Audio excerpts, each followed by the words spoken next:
Good morning. This morning we're in 1 Corinthians 5, and it's going to be a toughie. Today is dealing with sexual immorality defiles the church. So here Paul is writing to this church, and there's a person in the church's midst that has evidently taken his father's wife.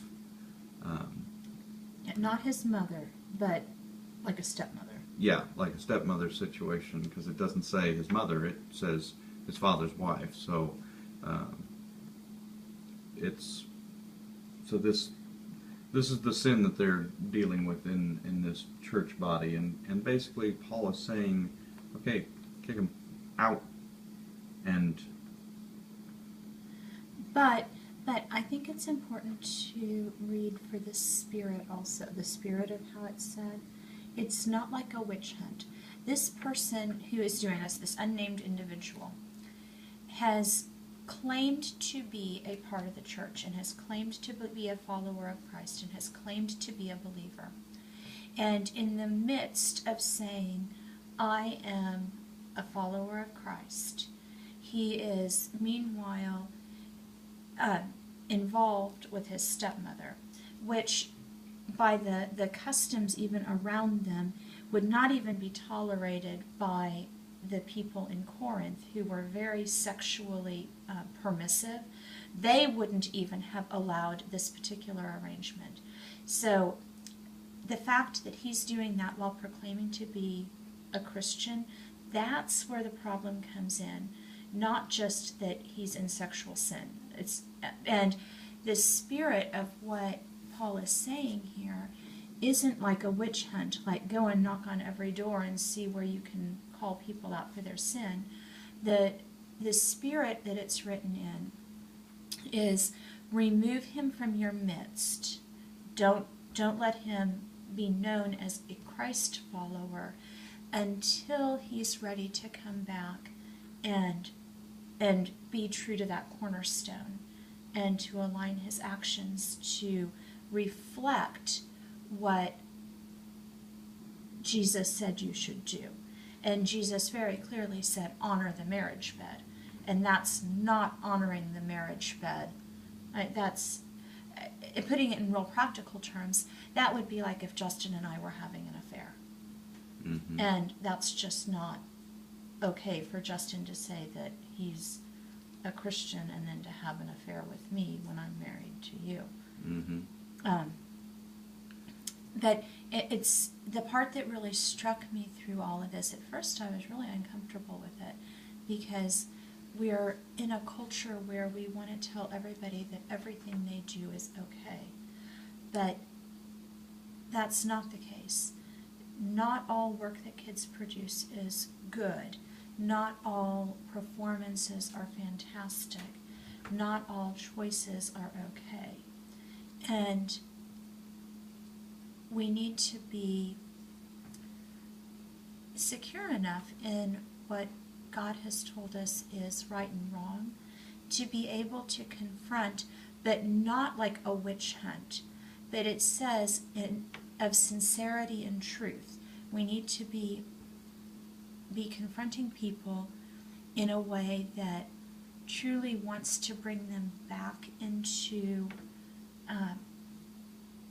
righteousness. And that's something for everybody. It's not just that you go out and you are hunting down the person in sexual sin.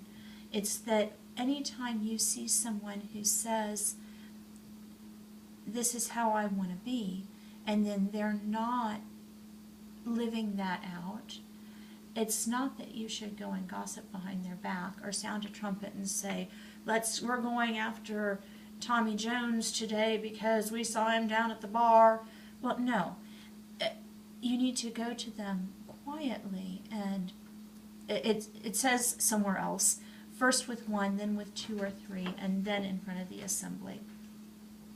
Because the whole goal is to bring them back into that restored living with God, not to humiliate them or to exclude them, but to discipline, which is to change their actions to bring them back into line. Mm-hmm. I like this down here. I write in verse 9, I write to you in my letter not to associate with sexually immoral people, not at all meaning the sexually immoral of this world, or the greedy and swindlers, or the idolaters, since you would need to go out of the world. I'm writing you not to associate with anyone who bears the name of a brother if he is guilty of sexual immorality or greed, or is an adulterer or reveler, drunkard or swindler, and not to even eat with such a one. The key there is who bears the name of a brother, because where a lot of people get it messed up in their heads is they're going and saying, oh, such and such has this lifestyle, I oppose that. Well, no, God gets to oppose that, not you. If that person says, hey, I'm a member of your church and you should tolerate me because I am sleeping with my father's mother, or I'm okay with, drinking, or I'm okay with being, filled with greed and requiring, I run the payday loan place and everybody should still love me because I give to the church. That's Paul's saying, whoa, that guy is the one you're looking to discipline and restore. But it's not a personal attack, like a personal hunting down. It has to do with church discipline, church being Christ's fellowship. Because if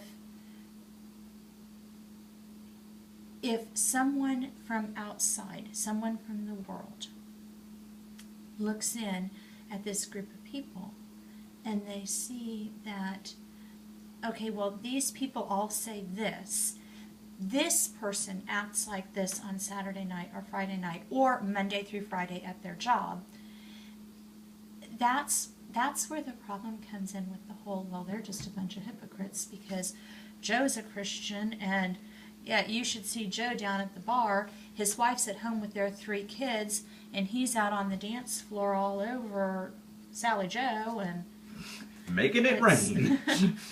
Yeah. That's where the problem comes in. It's the standard that by saying that you're a Christ follower, you're agreeing to this book as your code of ethics, and you're saying, if I'm a Christian, this is what I am about. This is how I measure whether or not I am staying true to the cornerstone. If I don't agree with this, if I don't say this is how I'm measuring myself, then it does no good for you to tell me, you don't measure up to this. Well, because I really don't care. Right. It would be like somebody holding up the Quran to me and saying, you're in violation of this book. Well, okay. Mm-hmm. So what? Mm-hmm. But for the people who have said that's the book that I'm using to measure myself, they feel very passionately about that because they're all in agreement that this is how we're going to judge whether we are acting in accordance or not. Same thing here. Yeah. I had to read that one verse a couple of times. That one about, in verse 9, about not at all meaning the sexually immoral people of this world, since then you would have to need to get out of this world. It's talking about, he's not talking about the rest of the people in the world. He's talking only about people who are Christians. I had to read that a couple of times to get that straight. Mm-hmm. So, 1 Corinthians 5, read through it, wrestle with it today, see what God has for you, and we'll catch you tomorrow. Thanks.